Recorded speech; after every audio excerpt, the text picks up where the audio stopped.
Hello everyone, welcome to Path Creator Academy. Path Creator Academy में आपका स्वागत है। आज हम डिस्कस करने वाले हैं 16 दिसंबर 2017 को जो शिफ्ट 1 में क्वेश्चन पूछे गए थे वो 40 क्वेश्चन डिस्कस करने वाले हैं। ये 40 क्वेश्चन ना होकर कम से कम 80 क्वेश्चन हो जाते हैं। इस हर वीडियो के अंदर का देखेंगे आप, लगभग 80 क्वेश्चन हो जाते हैं, क्योंकि जो 40 क्वेश्चन पिछले जो एग्जाम में आए हुए हैं वो तो हैं, साथ में उसके आगे पीछे जो क्वेश्चन है उससे रिलेटेड वो भी डिस्कस कर लेते हैं। और ये प्योरली यूपीएसआई, ये वीडियो उन लोगों के लिए इंपॉर्टेंट है जो यूपीएसआई 2021 का एग्जाम देने वाले हैं, उनके लिए। साथ में यूपी ट्रिपल एससी जो पीईटी का एग्जाम है उसके लिए इंपॉर्टेंट है। साथ में एमपीएसआई जहां पर हिंदी पूछी जाती है उसके लिए, और जीडी में भी हिंदी पूछी जाती है, एसएससी जीडी के अंतर्गत उस एग्जाम के लिए भी इंपॉर्टेंट है। अगर आप इस चैनल पर नए हैं, इस चैनल को सब्सक्राइब कर लें अगर इसी तरीके के वीडियो आपको रेगुलर वॉच करनी है तो, और बेल आइकन को प्रेस कर लें ताकि नोटिफिकेशन रेगुलरली मिलता रहे आपको। ये हमारी सीरीज का पार्ट नंबर 13 है। इससे पहले हम 1 से लेके 12 पार्ट जो डिफरेंट डिफरेंट शिफ्ट के, देखिए यूपीएसआई 2017 का जो एग्जाम हुआ था टोटल 27 शिफ्ट में हुआ था। कितने? 27 शिफ्ट में, ठीक है।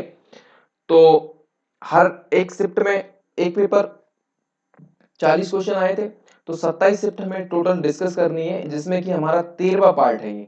इससे पहले हम 12 पार्ट ऑलरेडी डिस्कस कर चुके हैं। इस वीडियो का उद्देश्य सिर्फ और सिर्फ इतना है कि हमें पैटर्न का पता लग सके, किस तरीके के क्वेश्चन आते हैं, और जिन लोगों ने पहले से तैयारी करके रखी है वो अपना स्कोर चेक कर सकते हैं इस वीडियो के माध्यम से कि उसे कितने क्वेश्चन वो अटेम्प्ट कर पा रहे हैं, ठीक है।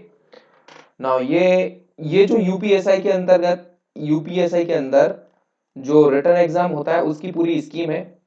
4 सब्जेक्ट आते हैं, 1 2 3 4, सामान्य हिंदी, मूल विधि, संविधान, और ये मानसिक योग्यता और मानसिक अभिरुचि, ये मतलब मैथ और रीजनिंग, ठीक है।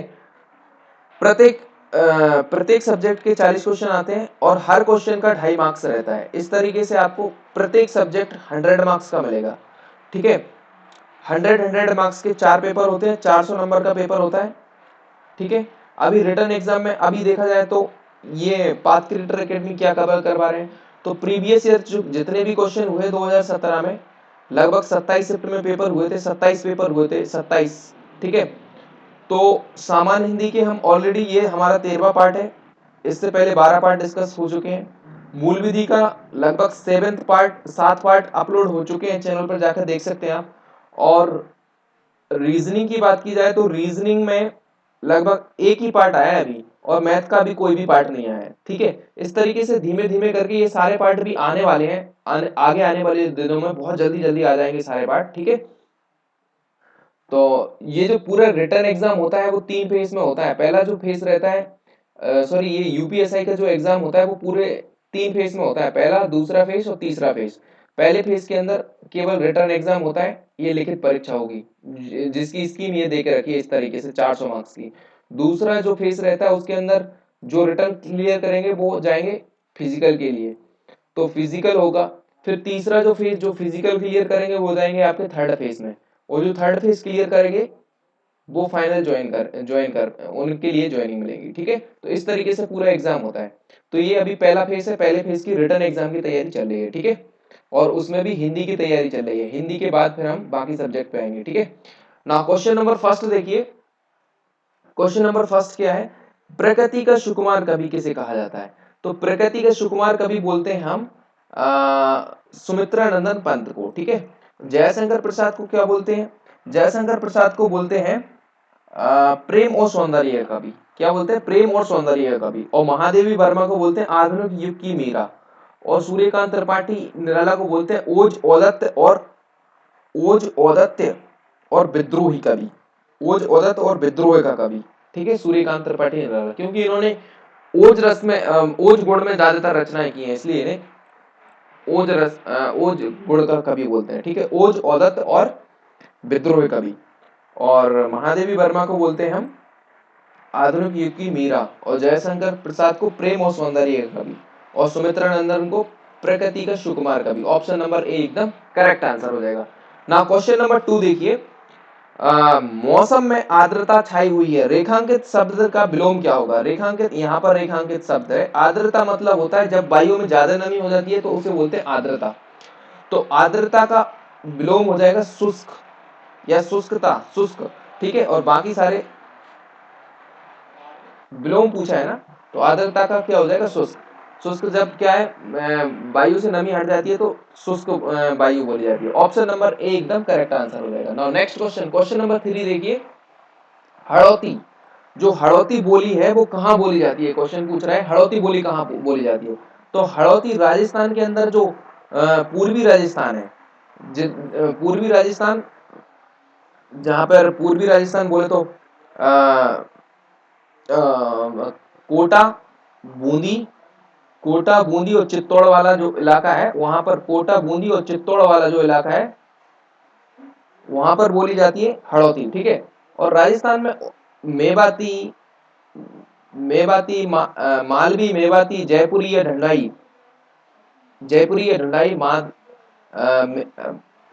मारवाड़ी, मेवाती, मालवी, मारवाड़ी, 3 M, मारवाड़ी, मेवाती, मालवी और जयपुरी या ढुंढाई, ये 4 भाषाएं और बोली जाती हैं राजस्थान के अंदर।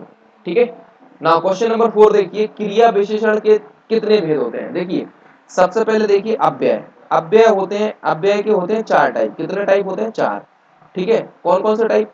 पहला रहता है क्रिया विशेषण, दूसरा रहता है संबंध बोधक, तीसरा रहता है समुच्चय बोधक और चौथा रहता है आपका विस्मयादि बोधक।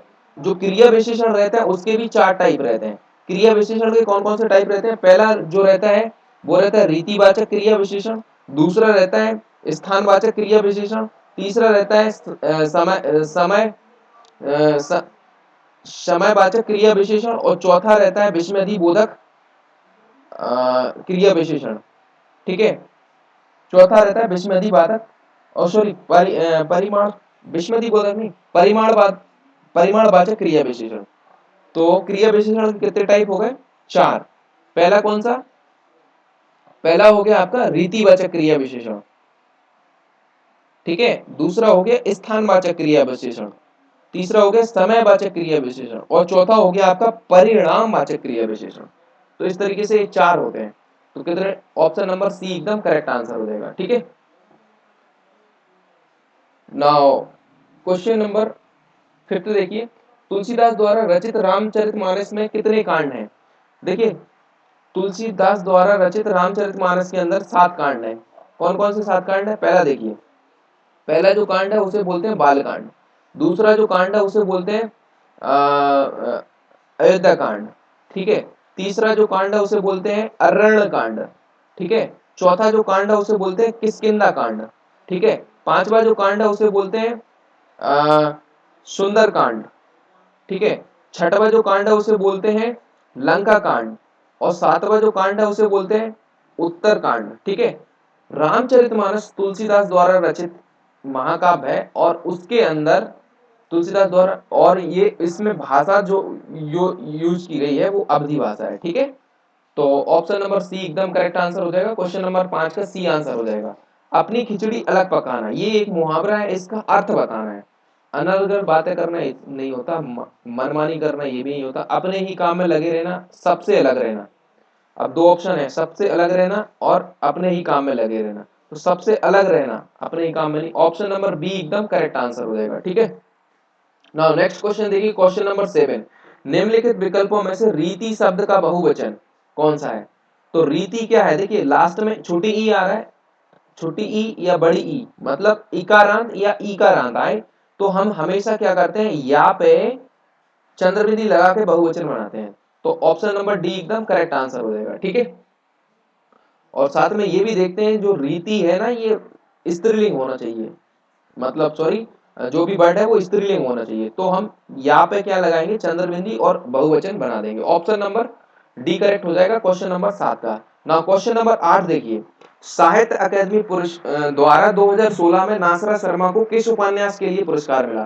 तो 2016 साहित्य अकादमी पुरस्कार देखिए, पहले साहित्य अकादमी पुरस्कार जो है 1954 में स्थापित किए गए और 1955 में पहली बार हिम तरंगिणी के लिए, 1955 में हिम तरंगिणी के लिए किसको मिला? हिम तरंगिणी के लिए माखनलाल चतुर्वेदी को पहली बार मिला, ठीक है। और अगर लेटेस्ट की बात करें, लेटेस्ट की बात करें कि 2021 का, सॉरी 2020 का बोलेंगे, 2020 का जो है ना, वो मिला है अनामिका जी को। टोकरी में दिगत थोरी गाथा, टोकरी में दिगत थोरी गाथा के लिए, ठीक है। और ये इसमें मिलता क्या है, साहित्य अकेडमी पुरस्कार। साहित्य अकेडमी पुरस्कार जो है वो 24 भाषाओं के लिए मिलता है, 24 भाषाओं के लिए मिलता है।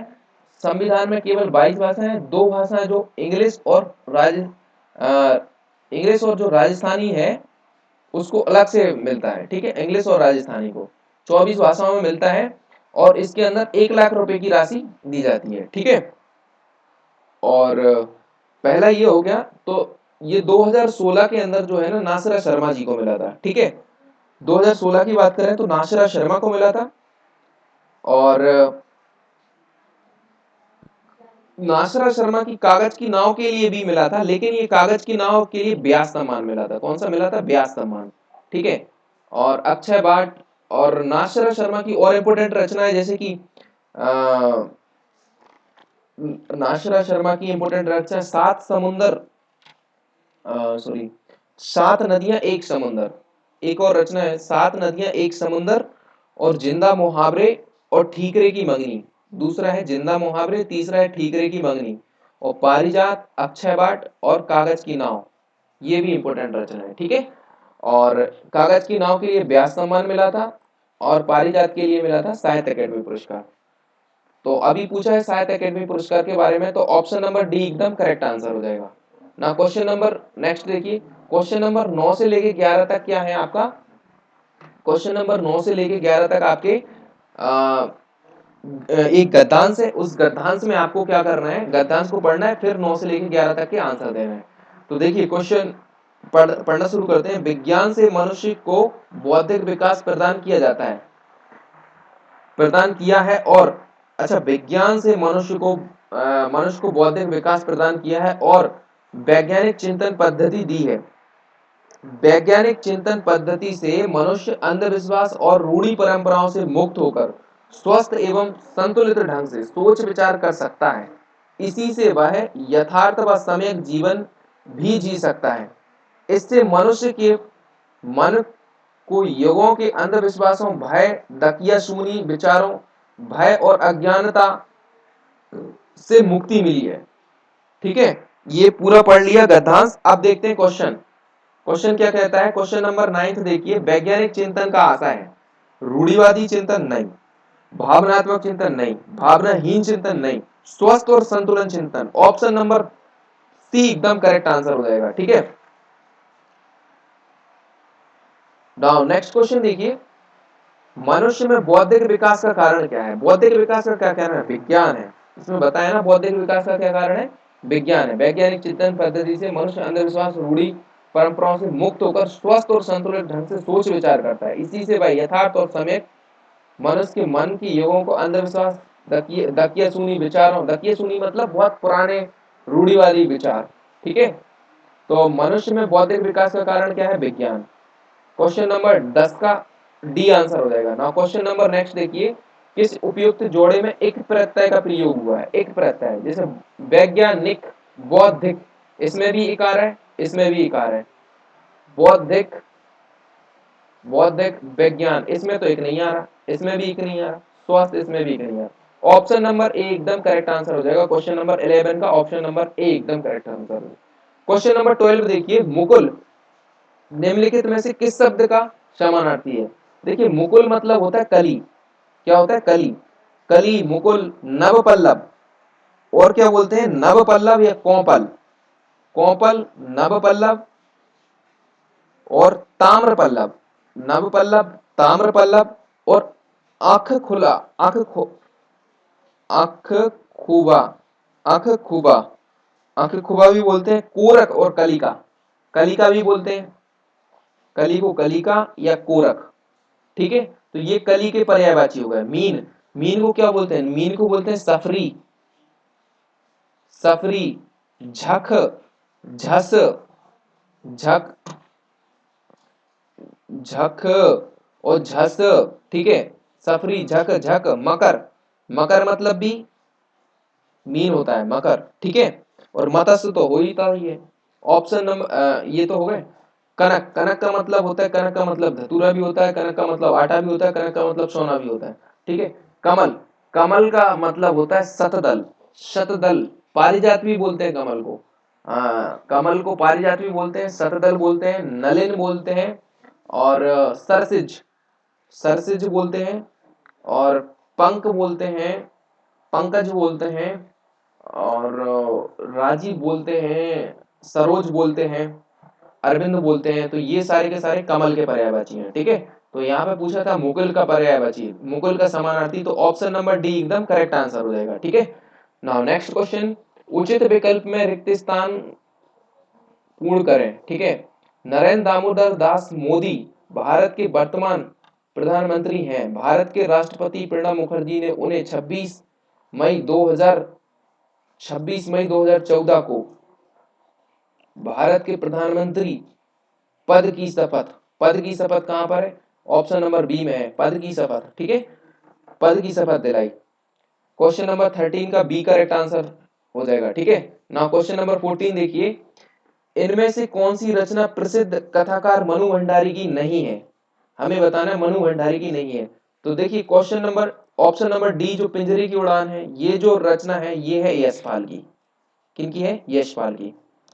यशपाल की यही पिंजरे की उड़ान, ये तो है ही इंपॉर्टेंट। साथ में झूठा सच, झूठा सच, न्याय का संघर्ष, देखा सोचा समझा, और बात बात में बात, ठीक है, बात बात में बात, इस तरीके की ये, और पिंजरे की उड़ान, ये यशपाल जी की रचनाएं होंगी ना। और ये मनु भंडारी जी की रचनाएं, मनु भंडारी, यही यही सच है, नई नौकरी, अकेली, साथ में आपका बंटी, इनकी इंपॉर्टेंट रचना है। एक एक कौन सी हो गई, आपका बंटी,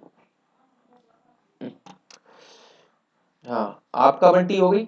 और दूसरा जो हो गई आपका बंटी, महाभोज, बिना दीवारों के घर, महाभोज, बिना, तीसरा होगा बिना दीवारों के घर, यही सच है, मैं हार गई, एक प्लेट सैलाब, और तीन निगाहों की एक तस्वीर, नई नौकरी और अकेली, नई नौकरी अकेली। तो ये सारी, यही सच है, मैं हार गई, बिना दीवार का घर, बिना दीवारों के घर, एक इंच मुस्कान, एक और इंपॉर्टेंट है, एक इंच मुस्कान। तो ये प्रसिद्ध मनु भंडारी की रचना हो जाएंगी। नाउ नेक्स्ट क्वेश्चन देखिए, वैदिक हिंसा, इसको वैदिक हिंसा खालिस्तान ना भवती नाटक के शीर्ष को पूर्ण करना है, ठीक है। तो ये वैदिक हिंसा, हिंसा ना भवती, ऑप्शन नंबर डी एकदम करेक्ट आंसर हो जाएगा। ये पूरा नाम है वैदिक हिंसा, हिंसा न भवती, नाटक के शीर्ष का, ठीक है। ना क्वेश्चन नंबर 16 देखिए, कहत नटत रीझत खालिस्तान, मिलत खिलत खालिस्तान, सही शब्दों का चयन करते हुए प्रस्तुत दोहे को पूर्ण कीजिए। कहत, नटत, रीझत, ता लास्ट में आ रहा है, तो ता तो सभी में आ रहा है, ठीक है। रीझत, खिजत, रीझत हसत, रीझत खिजत, और लजियात बतियात, लजियात और बतियात। तो हसत भी आ सकता है, खिजत भी आ सकता है। रीझत खिजत, रीझत खिजत तो आना है। तो ऑप्शन नंबर, देखिए खिजत खिजत तो दोनों में है, खिजत आएगा पहले, रीझत हसत, रीझत खिजत, रीझत खिजत, ठीक है, रीझत खिजत, और लजियात और बतियात। तो लजियात, ऑप्शन नंबर एक करेक्ट आंसर हो जाएगा, ठीक है। क्वेश्चन नंबर 16 का एक करेक्ट आंसर, खिजत और लजियात, ठीक है। इससे मिलाएंगे हम, देखो इस तरीके से, क्योंकि खिजत तो आ रहा है, खिजत एकदम परफेक्ट है। तो अब हमें देखना है पीछे क्या आएगा। तो पीछे देखिए, इसमें भी लजियात है और इसमें भी लजियात है, तो दोनों में से हम, हमारा ये एकदम करेक्ट आंसर हो जाएगा, ठीक है। ऑप्शन नंबर ए एकदम करेक्ट आंसर है। अब देखिए, ये अभी 16 क्वेश्चन डिस्कस हुए हैं। इन 16 क्वेश्चनों से आपको पक्का पता लग रहा होगा कि किस तरीके से क्वेश्चन आते हैं। आप जहां पे पढ़ रहे हैं वो सही डायरेक्शन में पढ़ रहे हैं कि नहीं पढ़ रहे हैं, उससे कितना बेनिफिट होगा कि नहीं होगा। इस वीडियो का पूर्ण कंप्लीट उद्देश्य यही है कि आपको ये एहसास दिलाना कि किस तरीके से क्वेश्चन आता है। ये तो पूरा पीवाईक्यू है ना, पिछले जो साल 2017 में जो पेपर हुआ था, ये उसी के तो सारे क्वेश्चन है। ठीक है, इसमें नए क्वेश्चन थोड़ी है। प्रैक्टिस सेट तो हम बाद में लेकर आएंगे, जब तक हम पी बाई प्रीवियस ईयर पूरे क्वेश्चन नहीं डिस्कस कर लेते 27 के 27 सेट, तब तक हम प्रैक्टिस क्वेश्चन नहीं लाएंगे, क्योंकि प्रैक्टिस जो क्वेश्चन रहेंगे वो इन्हीं बेसिस पे रहेंगे, मतलब इन्हीं के पैटर्न को ध्यान में रख के बनाए जाएंगे और इन्हीं से थोड़ा आगे पीछे पैटर्न रहेगा। तो ये सारा का सारा पी बाई क्यू है। नाउ क्वेश्चन नंबर 17 देखिए, दाता शब्द का स्त्रीलिंग क्या है। देखिए दाता जो शब्द है, दाता का स्त्रीलिंग होता है दात्री। क्या होता है? दात्री। कुछ पुल्लिंग जो शब्द रहते हैं, जैसे कि नेता हो गया, तो नेता का स्त्रीलिंग क्या होता है? नेत्री। क्या होता है? नेत्री। और दाता का दात्री हो गया। कवि जो रहता है ना, कवि का दूसरा जो है ना कवि, तो कवि का स्त्रीलिंग क्या होता है? कवित्री। ठीक है। और तीसरा जो वर्ड हो गया साधु, तो जो साधु जो वर्ड रहता है उसका स्त्रीलिंग क्या रहता है? साध्वी। क्या रहता है? साध्वी। ठीक है।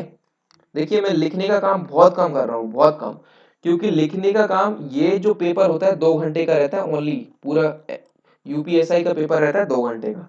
उसमें 40 क्वेश्चन आपके हिंदी के हैं, 40 क्वेश्चन आपके रीजनिंग के हैं, 40 क्वेश्चन आपके मैथ के हैं और 40 क्वेश्चन आपके मूल विधि और संविधान के हैं। अगर लिखने का काम किया तो ये हिंदी के ही 40 क्वेश्चनों का पी बाई क्यू है ना, यही तुम्हारा 1 घंटे का हो जाएगा, पूरा का पूरा लेक्चर। ठीक है। तो आपको दिमाग में याद रखना पड़ेगी ये सारी की सारी चीजें। ठीक है। तीसरा, चौथा जो है, जैसे कहार है, तो कहार जैसे पुल्लिंग शब्द है, तो कहार का क्या हो जाएगा? कहारिन। क्या होता है? कहारिन। कहा और राम में छोटी की मात्रा री और न, कहारिन। और जैसे सम्राट है, तो सम्राट का स्त्रीलिंग क्या हो जाएगा? सम्राट का होता है सम्राटी, नहीं होगा सम्राज्ञी। क्या होगा? सम्राज्ञी। सम्राज्ञी ऐसे लिखा जाता है, सा मा में रा और ज्ञा में डी, सम्राज्ञी। ठीक है। और जैसे विद्वान है, तो विद्वान का स्त्रीलिंग क्या हो जाएगा? विदुषी। ठीक है। और जैसे भगवान है, तो भगवान का स्त्रीलिंग क्या हो जाएगा? भगवती। ठीक है। तो इस तरीके से पुल्लिंग और स्त्रीलिंग में फर्क रहता है। ठीक है। और सेंटेंस के हिसाब से हमें स्त्रीलिंग पुल्लिंग रखना पड़ता है। क्वेश्चन नंबर 18 देखिए, लिंग संबंधी अनुपयुक्त विकल्प निम्नलिखित में से कौन सा है? भगवान का भगवती होता है? हाँ होता है। विद्वान का विदुषी होता है? बिल्कुल। ये पुल्लिंग है, ये स्त्रीलिंग है, ये पुल्लिंग है, ये स्त्रीलिंग है। कर्ता का कर्ती, सम्राट का साम्राज्ञी होता है। देखिए कर्ता का कर्ती ये एकदम गलत है, कर्ता का कर्ती नहीं कृतरी होता है। ठीक है। तो ऑप्शन नंबर बी एकदम करेक्ट आंसर हो जाएगा। ठीक है। कर्ता का कर्ती नहीं होता। नाउ क्वेश्चन नंबर 19 देखिए, भ्रांति मान अलंकार का उपयुक्त उदाहरण क्या है? तो भ्रांतिमान होता क्या है? जब भी क्या होता है, किसी वाक्य में ऐसा लगे कि पढ़ने से ऐसा लगे कि उसमें भ्रांति, मतलब किसी चीज को कोई दूसरी चीज मान के कोई चीज की भ्रांति हो गई हो, तो वहां पर भ्रांति मान अलंकार होता है। जैसे कि कोई ओस का बिंदु चुग रही हंसनी मोती उसको जानकर, जानकर मानकर इस तरीके के वर्ड आएंगे आपको। जैसे जो हंसनी है वो ओस के बिंदु को चुग रही है, उसे लग रहा है कि ये मोती है। हंसनी तो, हंस तो मोती चुगते हैं, ठीक है ना, तो उसे लग रहा है ओस का बिंदु ही मोती है, तो उसे क्या हो गया? एक भ्रांति हो गई। ऑप्शन नंबर डी एकदम करेक्ट आंसर होगा। ठीक है। वह टूटी तरु की छूटी लता सी दीन, जहां पर सी सा सम सदृश इस तरीके से वर्ड आते हैं, वहां पर उपमा अलंकार होता है। ठीक है।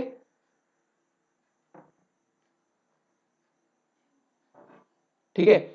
नाउ क्वेश्चन नंबर 20 देखिए, मन खालिस्तान तो कठौती में खालिस्तान, मन चंगा तो कठौती में गंगा। ये क्या है? पूरा एक मुहावरा है, लोकोक्ति टाइप की मुहावरा है।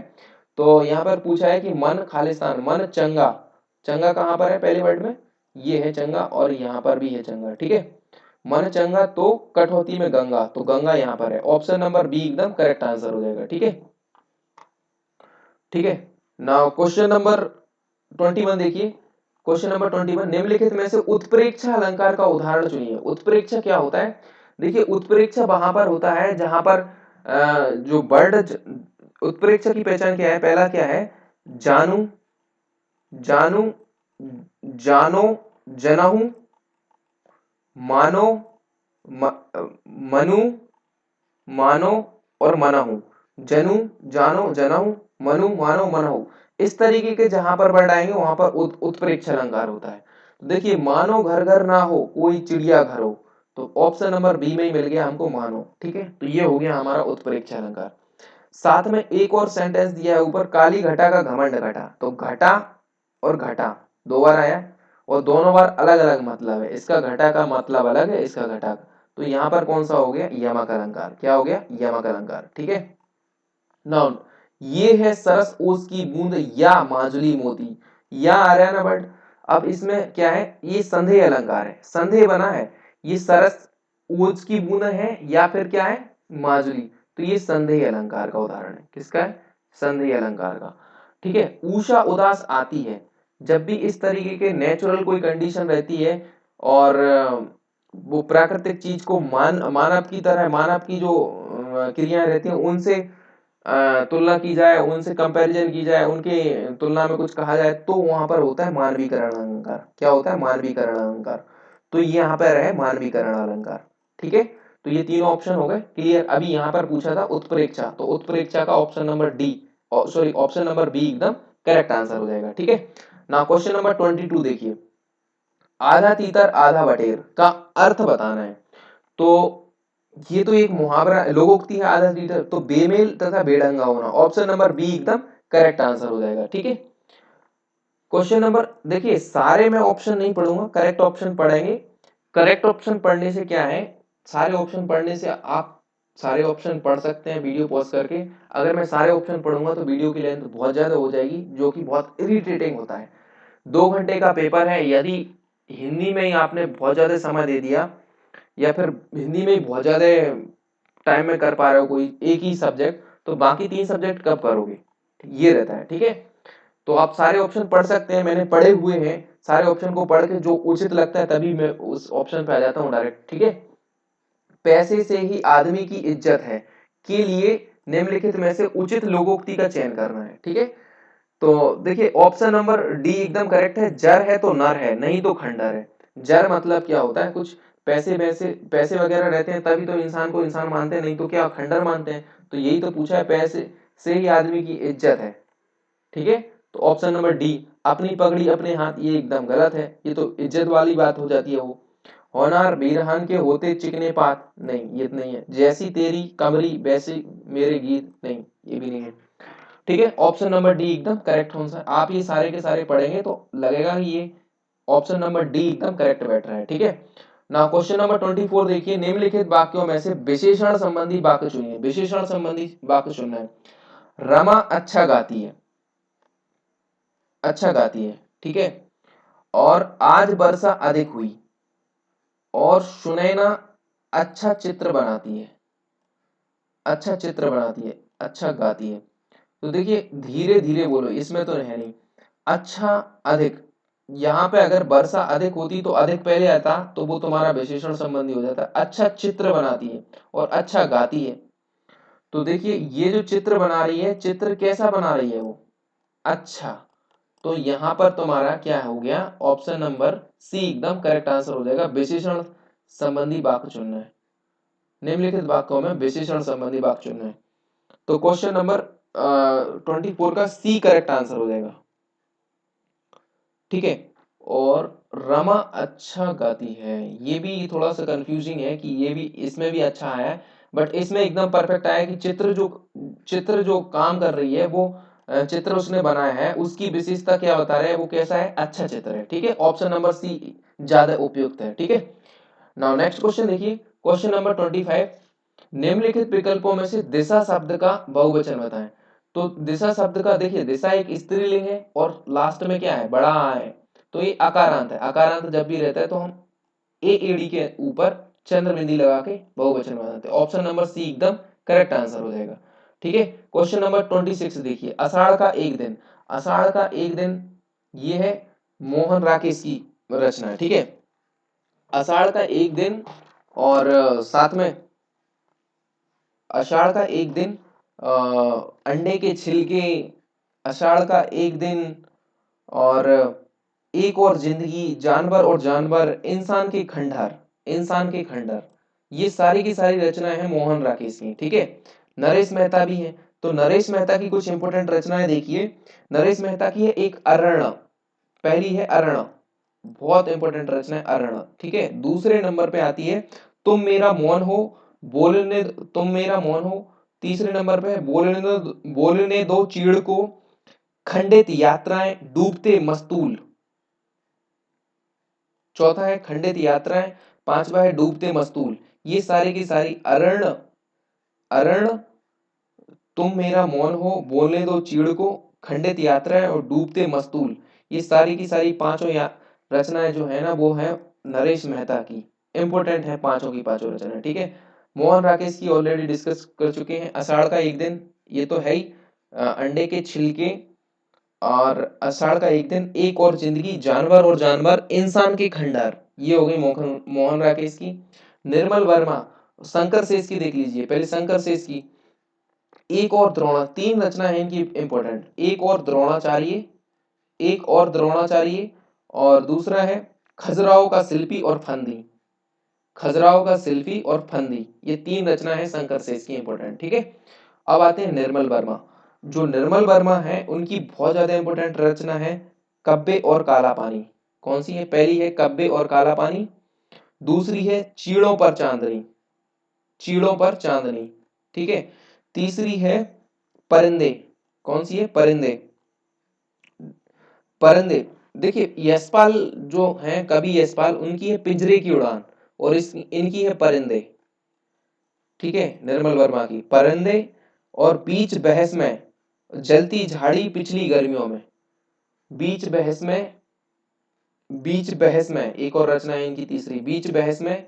चौथी जो रचना है वो है पिछली गर्मियों में, पिछली गर्मियों में, और जलती झाड़ी। पांचवी जो रचना है जलती झाड़ी, और चीड़ों पर चांदनी, कब्बे और काला पानी, ये निर्मल वर्मा की प्रमुख प्रमुख रचनाएं, ठीक है।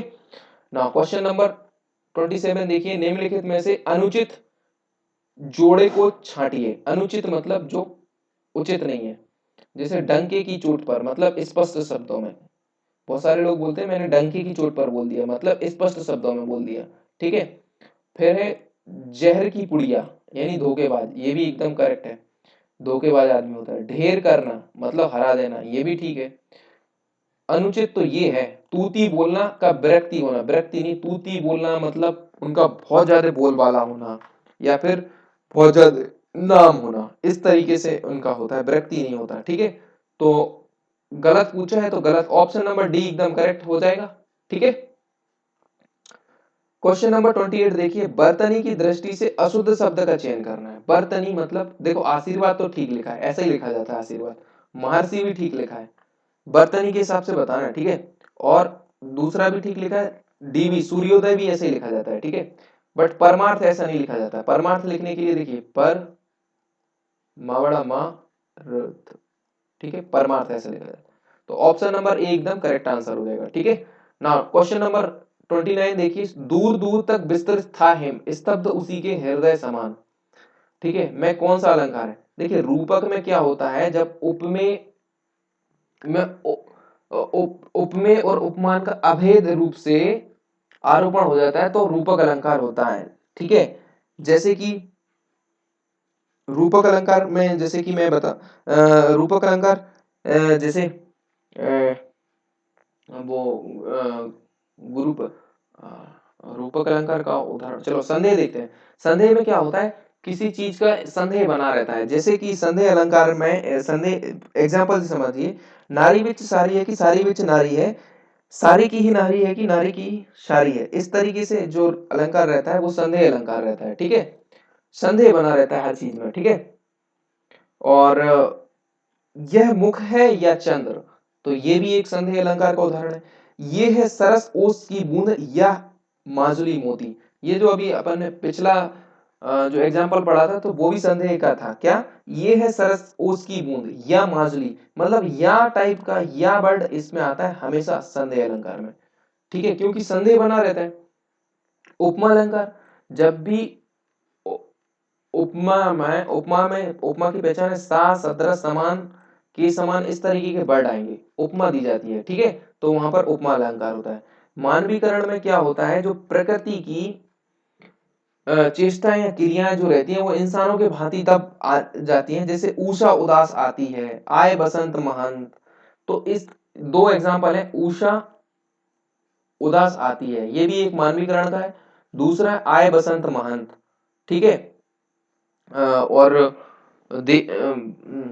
और एक और इम्पोर्टेंट था, जोहार की पीपल के बूढ़े वृक्ष ने जोहार की। तो ये तीन, तो तीन ये एग्जाम्पल मैंने बताया मानवीकरण के, मानवीकरण जो अलंकार रहता है उसके, ठीक है। और रूपक में क्या होता है, जब भी उपमेय जो रहता है, उपमेय को उपमान बना दिया जाता है, उपमान को उपमेय बना दिया जाता है, तो वहां पर कौन सा अलंकार हो जाता है, तो वहां पर हो जाता है आपका रूपक अलंकार, ठीक है। और रूपक अलंकार का एक एग्जाम्पल है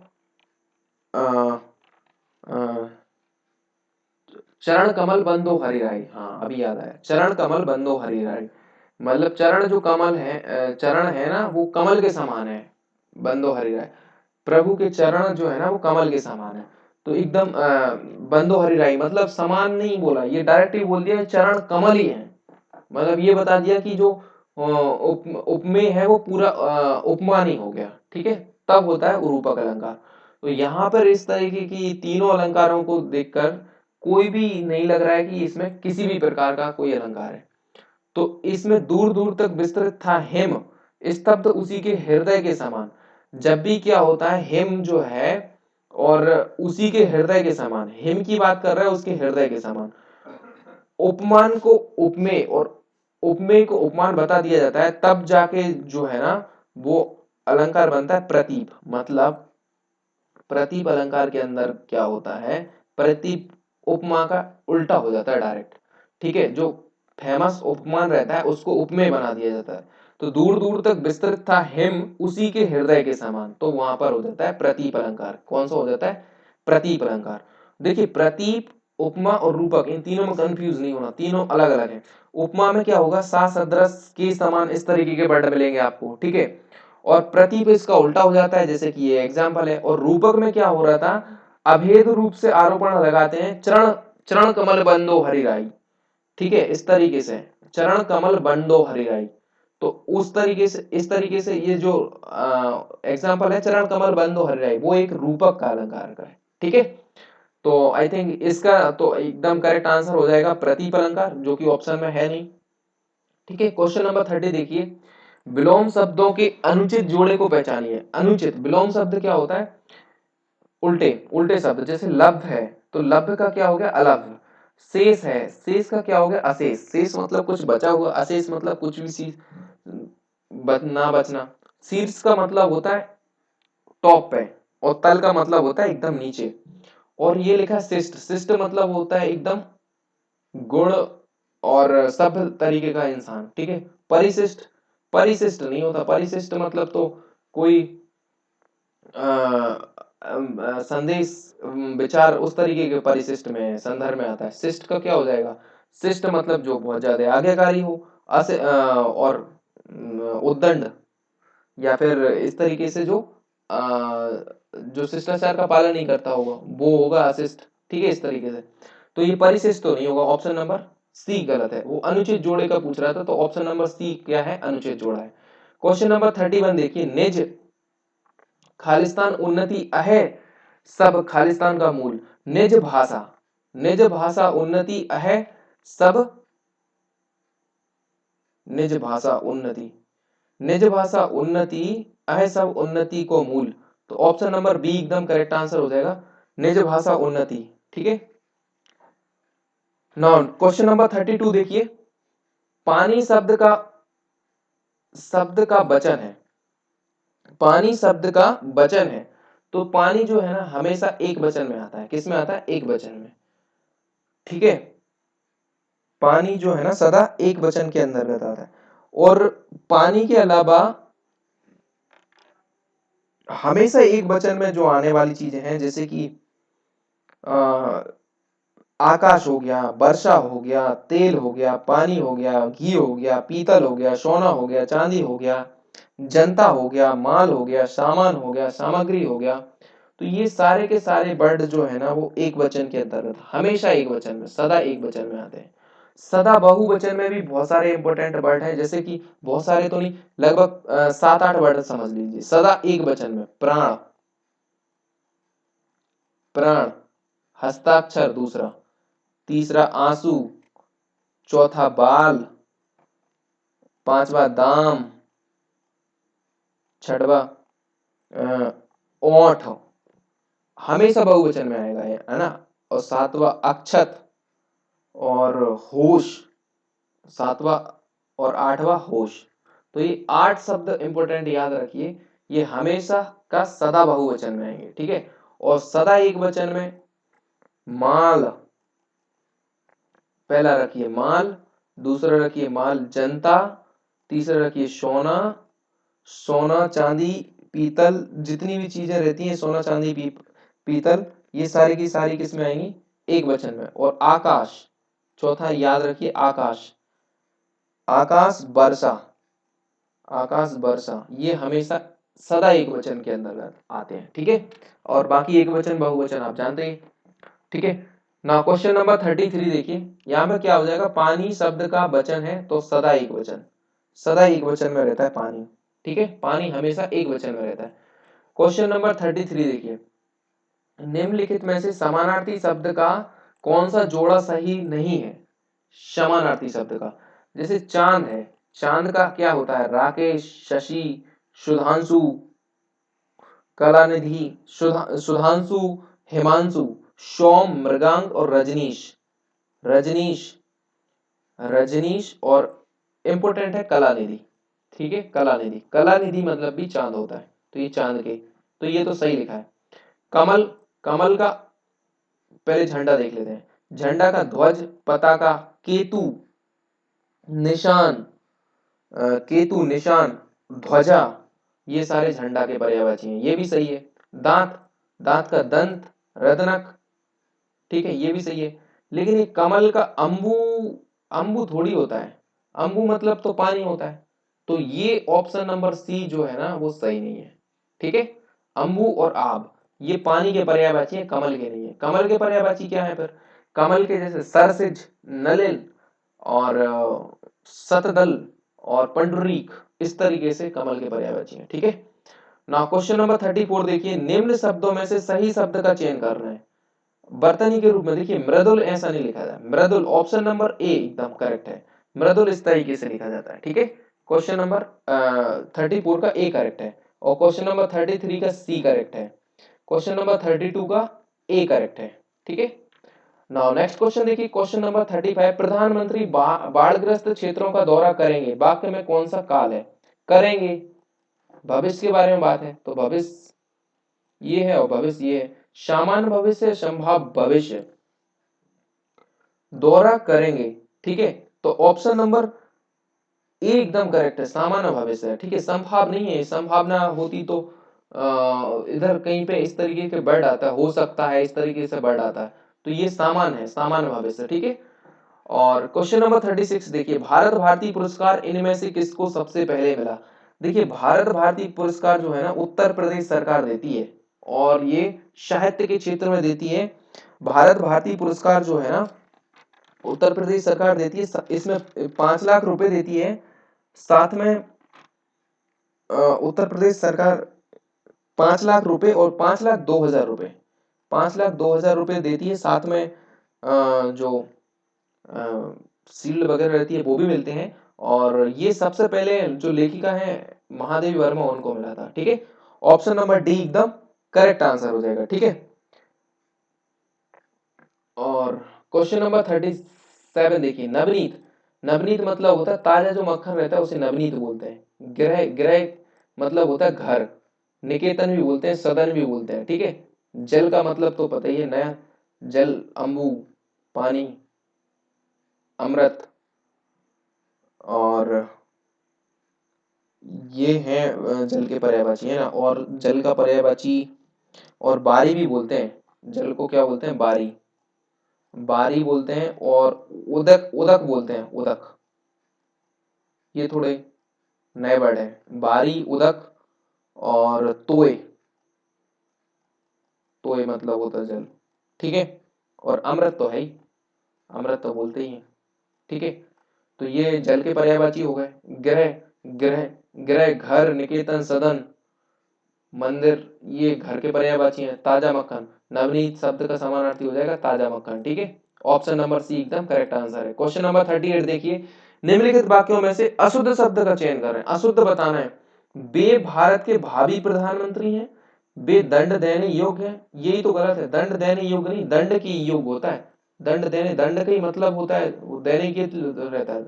बस सोमवार को आएगा, तो ऑप्शन नंबर बी एकदम करेक्ट आंसर हो जाएगा 38 का, है ना। क्वेश्चन नंबर 39 देखिए, एक रम्य उपवन था, नंदन बनसा। देखिए सा वर्ड आ गया, बनसा। जब भी सा वर्ड आ जाएगा तो वहां पर क्या हो जाएगा आपका उपमा अलंकार। कौन सा अलंकार हो जाएगा? उपमा अलंकार। सा, सी, समान, सदृश, इस तरीके के जो वर्ड आते हैं उनका मतलब हो जाता है उपमा अलंकार। ठीक है, और यहाँ पे तो इसका उपमा अलंकार हो गया। उत्प्रेक्षा, जनु, जानो, जनहु, मनु, मानो, मनहु, इस तरीके के वर्ड आएंगे, उत्प्रेक्षा हो जाएगा।